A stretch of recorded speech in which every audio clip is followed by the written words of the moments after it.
Boa noite, pessoal.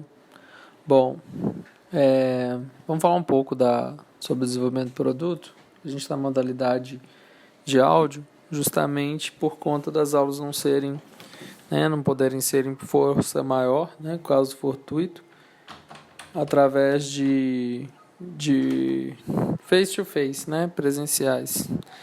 Mas assim, a gente vai falar um pouquinho sobre desenvolvimento integrado, essa última aula, antes de começar a falar de escopo, justamente a gente tem uma breve introdução no escopo e desenvolvimento do projeto.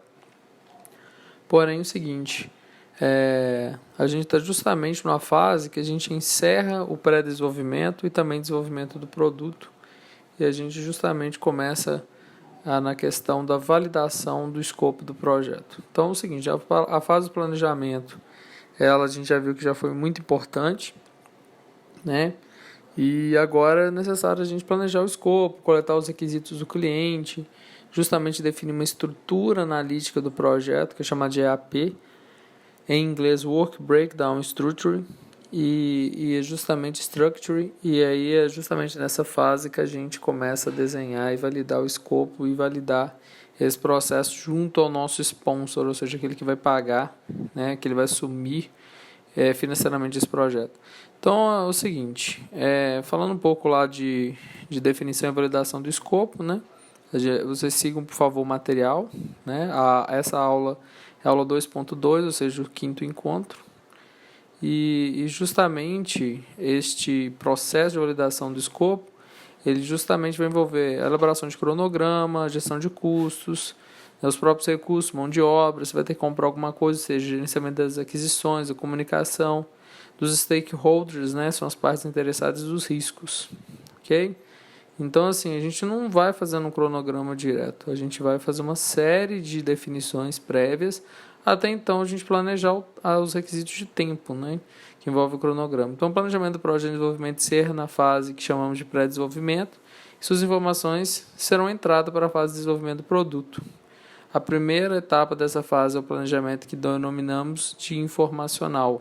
O primeiro ponto a ser realizado no projeto informacional é uma revisão e, se necessário, a autorização do escopo do produto.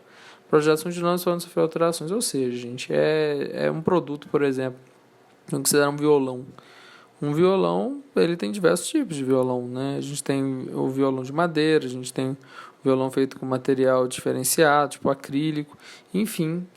O escopo é justamente a característica que aquele produto vai assumir, e para isso eu tenho que coletar os requisitos do cliente, o requisito que é as necessidades dos clientes. E aí é que a gente entra num parâmetro, num ambiente que a gente precisa também definir a série de atividades para poder entregar aquele violão de forma que ele atende o cliente. Então, definição dos requisitos do produto, detalhamento do ciclo de vida. Duas atividades vão ocorrer em paralelo, tá? A definição dos requisitos, detalhamento do ciclo de vida. Isso porque a gente primeiro vai entender detalhadamente o que o cliente precisa, e também, por outro lado, a gente vai entender também qual que vai ser o ciclo de introdução, crescimento, maturidade e declínio, igual a gente viu na última aula. Então a gente detalha o ciclo de vida do projeto, que é composto por justamente iniciação, planejamento, execução, monitoramento, controle e encerramento. Aí sim a gente começa a entrar nos cronogramas que são realizados, e essas fases não são necessariamente dependentes uma da outra, ou seja, eu posso seguir em paralelo. Ao mesmo tempo que eu posso estar projetando, eu também posso estar levantando requisitos iniciais, ok? É muito comum as fases de projetos ocorrerem em paralelo. Enquanto a equipe fazem teste de qualidade, a outra equipe faz teste justamente de funcionalidade do produto.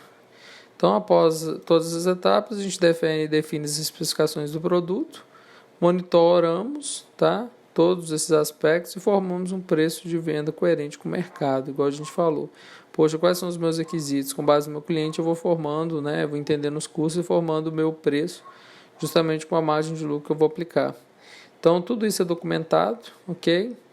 E validado, pelo sponsor. Então, no tocante de análise de sistemas, subsistemas e componentes, que é um ponto muito importante na arquitetura, é justamente para definir o plano macro do processo e definição da construção do produto. Ou seja, eu vou fazer algumas parcerias no desenvolvimento, vou atuar junto a parceiros. Assim que eu defino essa arquitetura, eu consigo justamente traçar alguns meios alternativos para o desenvolvimento do produto e também para monitorar a viabilidade econômica desse projeto. A última fase do desenvolvimento, de acordo com a Amaral, é justamente o planejamento detalhado, que começa com detalhamento, comunicação, configuração dos sistemas, subsistemas e componentes, que é chamado SSC, que é baseado justamente nesse plano macro do projeto, ou seja, o conceito do projeto, e é possível decidir se cada item será feito internamente ou comprado fora, ou seja, você vai fazer um insourcing ou um outsourcing, você mesmo vai construir ou você vai comprar.